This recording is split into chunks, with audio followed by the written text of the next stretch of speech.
स्वागत भाषण देकर हम सभी को सम्मानित करेंगे।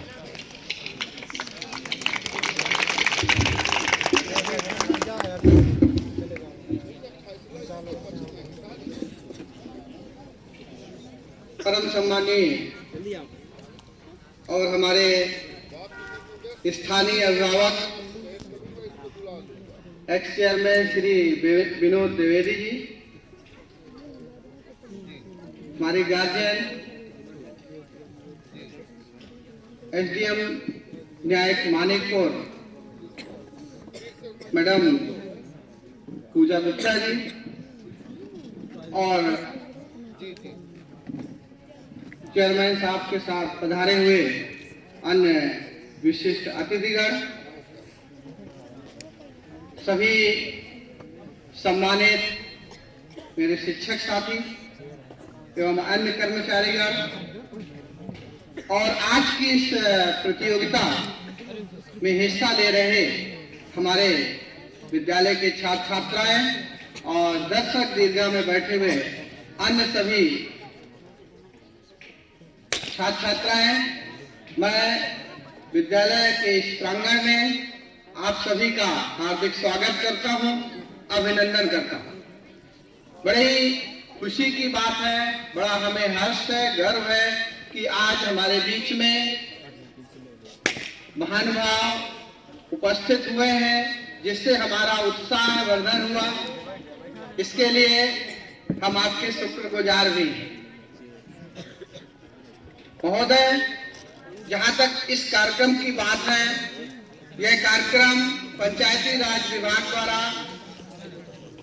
निर्देशित एक कार्यक्रम है, जिसमें हमारे विद्यालय के एक शिक्षक को इस कार्यक्रम को ऑर्गेनाइज करने के लिए ट्रेनिंग भी दी गई और इसका एक उद्देश्य ये है कि हमारी मॉडल ग्राम जो यूथ सभा है या हमारी जो पंचायती सिस्टम है, हमारा गांव का ग्राम सभा का, वो एक आदर्श रूप में कैसे हो सकता है, इसकी प्रेरणा, इसकी शिक्षा बच्चों तक पहुंचाने का एक प्रयास। हमारे बच्चों ने इस कार्यक्रम की तैयारी की है और इसकी कार्यवाही को वो छद्म रूप में प्रस्तुत करेंगे कि किस प्रकार से एक मॉडल ग्राम सभा की कार्यवाही होनी चाहिए। निश्चित तौर पर आप जो इसमें प्रश्न उठाएंगे वो कहीं ना कहीं एक रिपोर्ट के तौर पर पंचायती राज डिपार्टमेंट को सबमिट होता है, आपका प्रोग्राम वहां पर, और वो क्वेश्चन सारे कंपाइल होते हैं। फिर वो कहीं ना कहीं यही क्वेश्चन के माध्यम से नीति आयोग तक ये सारे प्रपोजल पहुंचते हैं। आप सारे बच्चे इस चीज के बधाई के पात्र हैं कि आपको चुना गया है इसके, और आप जो समस्या उठाएंगे निश्चित तौर पर वह समस्या आपके क्षेत्र की होगी। और इसके बारे में जब ये पूरी रिपोर्ट मिनिस्ट्री को सबमिट हो जाएगी तो एक प्रकार से ये मानिए कि आपकी एक क्षेत्र की एक समस्या मिनिस्ट्री तक पहुंच रही है।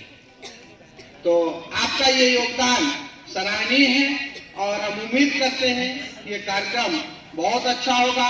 हमारे अतिथियों का हमें मार्गदर्शन प्राप्त होगा, क्योंकि हमारे चेयरमैन साहब पहले ब्लॉक प्रमुख भी रह चुके हैं।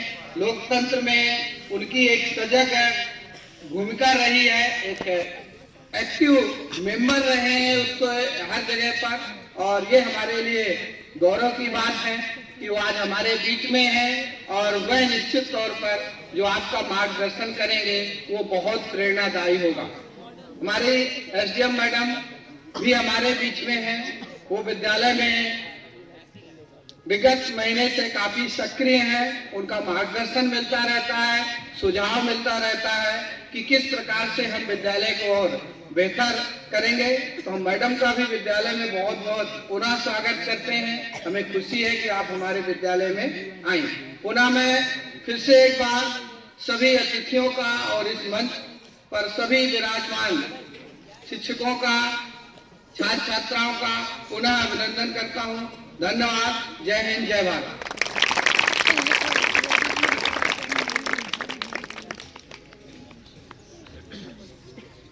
इसी बीच मुख्य अतिथियों के बारे में मैं जरूर यह कहना चाहूँगा कि एसडीएम मैडम की प्रेरणा हमें हमेशा मिलती रही है।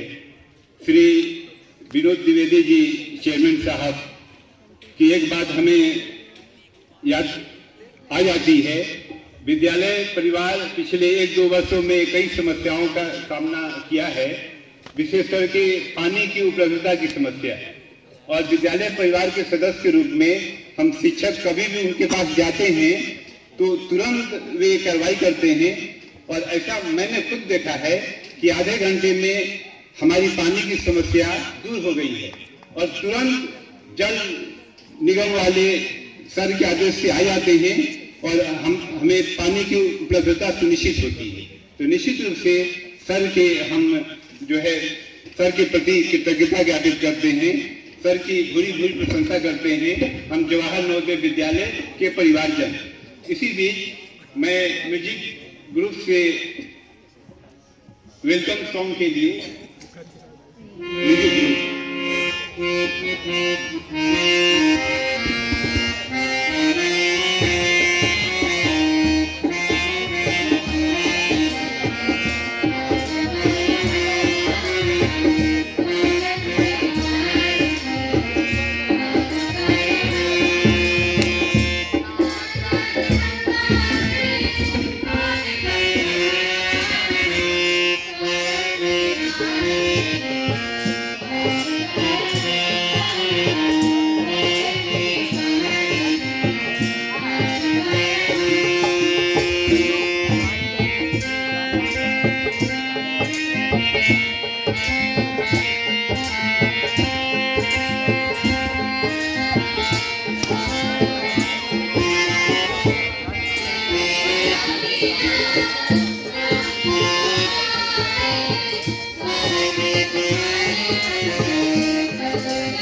की शुरुआत होगी। मैं मॉडर्न यूथ ग्राम सभा शुरू करने के लिए ग्राम सभा की संचालिका मिस भागवती को बुलाना चाहता हूँ। मिस भागवती भाई जगह दे।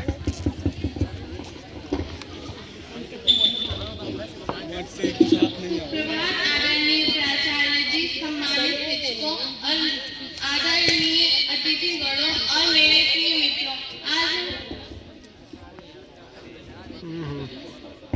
आज हम यहाँ एक बहुत विशेष कार्यक्रम मॉडल युवा ग्राम सभा के लिए एकत्र हुए हैं। ग्राम सभा हमारे लोकतंत्र की आत्मा है। ग्राम सभा जहाँ लोग अपने गांव के विकास निर्णय में भाग लेते हैं। इस मॉडल युवा कार्यक्रम के माध्यम से हम नवोदय विद्यालय के विद्यार्थी यह समझाने का प्रयास करेंगे कि लोकतंत्र जमीनी स्तर पर कैसे कार्य करता है और युवा देश के भविष्य को आकार देने में कैसे योगदान दे सकते हैं। अब मैं सभी सभा सदस्यों से आग्रह करना चाहती हूँ कि वो सभा शुरू करने से पहले भगवान को याद करते हुए एक प्रार्थना गीत प्रस्तुत करें।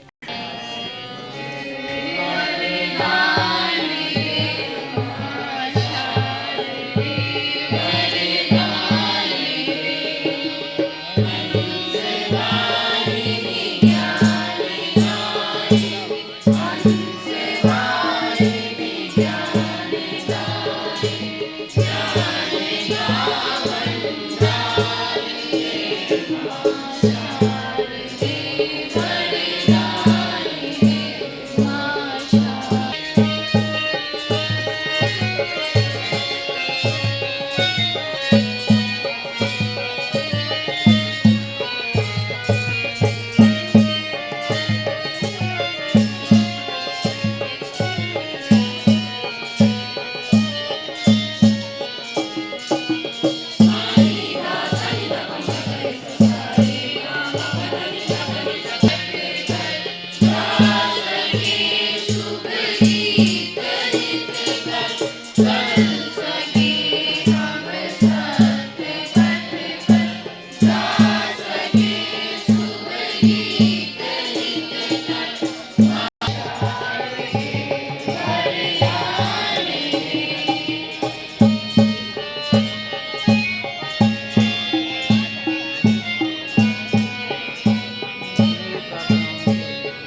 गेट ऑपरेटर, शिक्षकगण और सारे किसान भाइयों,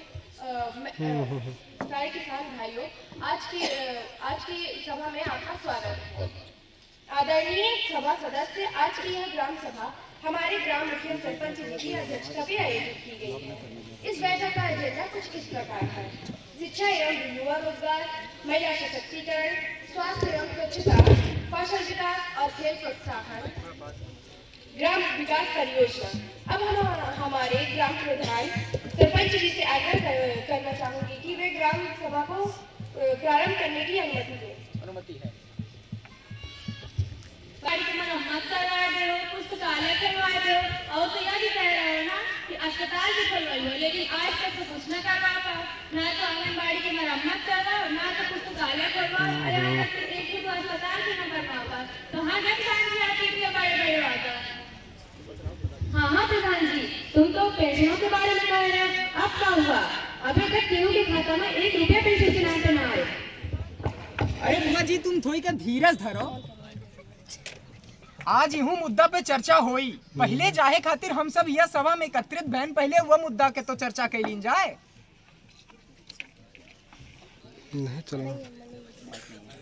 उपस्थित है, सभा शुरू की जा सकती है। तुम बहुत बड़ी बड़ी बातें कर रहे हो, गांव का विकास नहीं हो, गांव में इलेक्ट्रिसिटी बनाते हो, अभी तक गांव में पुस्तकालय तक नहीं बनवाओ।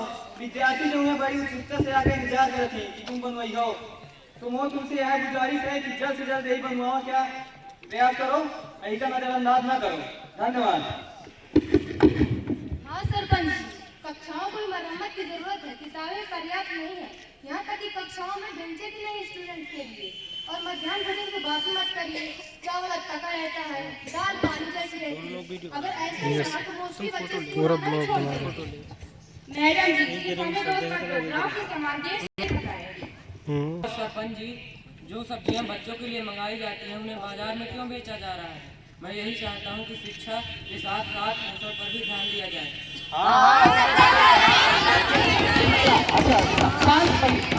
शांति बनाओ, पहले अच्छी बनाओ। देखो, ऐसे शोर मचाए कि कोई हल नहीं निकलने वाला है। दोनों पक्ष अपन बात रख दिए हैं। अब मुद्दे के पूर्ण तरह से जांच हुई है, जो भी उचित कार्रवाई हुई वह की जाएगी। हमारे प्रधान जी तो बहुत बड़े वादे किए हैं। अब जाके गाँव जाग हो चुकी है, और तो जो पानी है नाली का वो रास्ता में भर चुका है, और तो जो गांव के मड़ई है वो बीमार ही रह रहे थे, और गांव के आदमी चाहते कि तुम स्वास्थ्य और स्वच्छता का प्राथमिकता दें। हाँ, भी नहीं आती, खाए तो मजबूरी भी नियमित नहीं, बच्चे खाएंगे नहीं तो कुपोषित तो होंगे ही। और पिछले 6 महीने से मुझे वेतन भी नहीं मिला, बिना भुगतान के मैं घर घर जाकर काम कैसे करूँ? सरपंच जी, भुगतान की बात छोड़िए, उपचार के लिए दवाइयाँ तक नहीं है। मनरेगा के लिए जो फंड मिलता है इसकी योजना क्यों नहीं बना रहे हैं? सरकार तो बढ़ा चढ़ा कर करते हैं, लेकिन क्या कोई सही ढंग से काम की मांग भी करता है? कई लोग जॉब के लिए आवेदन तक नहीं करते। अब बताइए क्या किया जा सकता है इनका कि तो ग्रेजुएट पैसे चाहिए, जब तो चिल्लाते रहते हैं रोजगार चाहिए, रोजगार चाहिए। जॉब के लिए बोलेंगे ए दादू हमें नहीं पता कहाँ कैसे करेंगे। अब बताइए ऐसे परपंच बताने का बोल क्या? परपंच बताते कोई इनको पढ़ाने आता है, जब देखो गौर खड़ा कर देते हैं, इस तरह बढ़ा चढ़ा के बताते हैं, बस सब एकदम इनके ऊपर मारा मारी चल रही है। जब जॉब के लिए कुछ बोला जाता है तो उनका आता ही नहीं। ये हमारे भारत के लोग नहीं देखो तो ठीक है, कहे थे आपका सैलरी हर महीने मिलती, हमें 3 महीने बाद मिलती। बताओ हमारा बच्चा कैसे मांगे? आपको 3 महीना बाद मिलती हमारा रोजगार। जब हम आवेदन करते हैं तो हमें तो बाधियों कि अब सरकारी काम आए, अभी तो न हो पाई। विभाग के ये कागज में है, वह कागज में है, हमें तो हम बार आपके पास भी रह थे। बताओ ऐसे में गरीब किसान मरी न जाए, क्या हो? मजदूरियों पर ध्यान देते हैं और उसको जगाते रहते हैं, लेकिन युवा जो इस देश की न्यू है, आगे आने वाली पीढ़ी है, आपने उनके ऊपर ध्यान ही नहीं दिया है। इसलिए मैं आपसे गुजारिश करता हूँ कि युवाओं को खेलने के लिए जमीन दीजिए और मैदानों में, और युवाओं को खेलने के लिए जमीन दीजिए, जिससे युवा दल संगठित बनना जाए, उनका स्वास्थ्य भी अच्छा रहे और देश को आगे बढ़ने में उन्नति मिले। बिल्कुल सही, हमें भी खेत और इंटरनेट होना चाहिए। हमें हमेशा आखिर मत रखिए, हम पर भी ध्यान दीजिए। पहले बूढ़ औरतन का पेंशन दो, ओके बाद ओके बाद नेट दी रहो नरेलन का नेट का जरूर नहीं है कहे कि बूढ़ औरतन अबे पेंशनन पर जिंदा है अदरवाइज नहीं तो वो मर जाएंगे। हाँ हमको चाहिए प्रधान। शांति हो आप सब चिल्लाने से ऐसे हल्ला मचाने से मतलब कुछ नहीं होने वाला है। आप सबका बारी से बोले जाएगा ठीक है ठीक है। तो अब समिति अपने बजट प्रस्तुत करी ऑपरेटर साहब बजट प्रस्तुत किया जाए।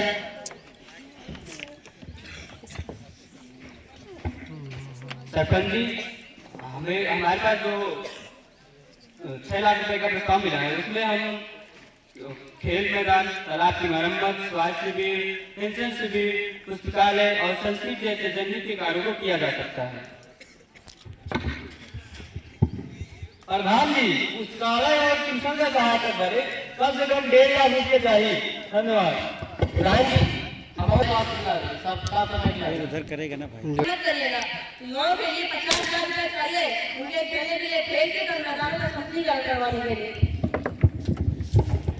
और हाँ सरपंच मुश्किल में है तालाब की मरम्मत और वृक्षों को लगाने के लिए 1.5 लाख रुपए मिलना चाहिए। धन्यवाद।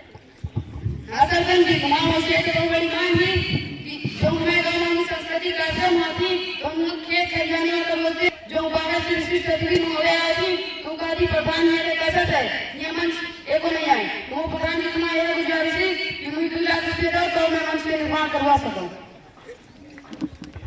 सरपंच जी हमारे स्वयं सहायता समूह का क्या हमें भी प्रशिक्षण और उत्पादन के लिए सहायता की जरूरत है। हाँ एसएसजी और युवाओं के लिए भी थोड़ा बजट चाहिए विकास सिर्फ नालियों और तालाबों तक सीमित नहीं है। मानो सरपंच जी तालाबों की मरम्मत के लिए मऊ का ढंग चाहिए कैसे तालाब की मरम्मत न रहे तो फसल बर्बादे हुई गई फिर आप नीला फिर आप कीटे सब भूल जाए कहे थे फिर सब समाप्त हुई गई फिर नाते हुई गई तो क्या हुई। कौशल और मनोरंजन नहीं हुआ तो तालाबी खेतों में कहाँ काम पाएगा। विकास और शिक्षा की नींव है अगर बच्चों को प्रॉपर ढंग से एजुकेशन नहीं मिलेगी तो गाँव का विकास कैसे होगा। मेरे हिसाब से इस तरह कुछ नहीं कर सकता। और प्रधान जी हमारा हम तो पेंशन का पार्टियन पैसा पड़ जाता है ऐसा किया था।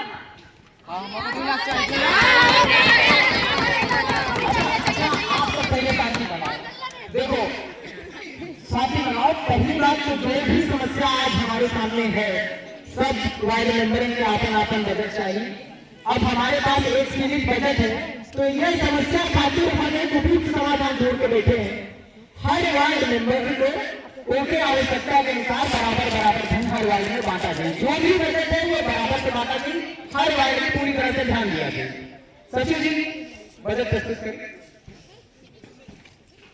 तो यह बार के बजट के हिसाब से पुस्तकालय खातिर 1,25,000 रुपए आपके स्वास्थ्य के खातिर 1,50,000 रुपए और पर्यावरण खातिर 1,25,000 रुपए खेल खातिर 50,000 रुपए संस्कृति खातिर आपके 1 लाख रुपए।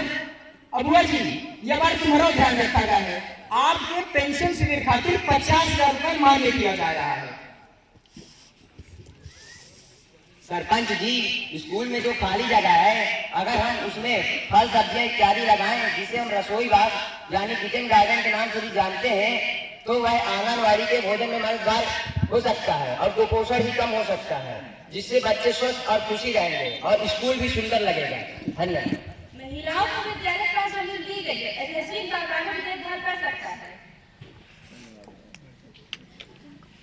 और पुस्तकालय में इंटरनेट कॉर्नर का संचालन युवा स्वयं सेवक कर सकते हैं।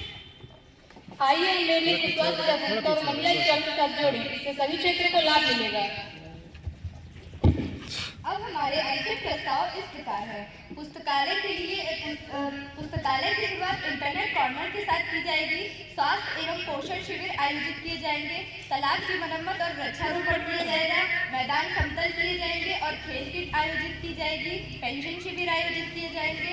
किचन गार्डन की स्थापना की जाएगी। एसएचजी और जागरूकता अभियान के साथ मेले आयोजित किए जाएंगे। संस्कृति के लिए भी मंच तैयार किया जाएगा। तो फिर ठीक है अब जो लोग भी हैं प्रस्ताव के पक्ष में हो आप अपना हाथ खड़ा करें। ऑपरेटर साहब हुकूमत की राय तो पक्ष में है, इसलिए अब हम यह प्रस्ताव औपचारिक रूप से पारित करते हैं।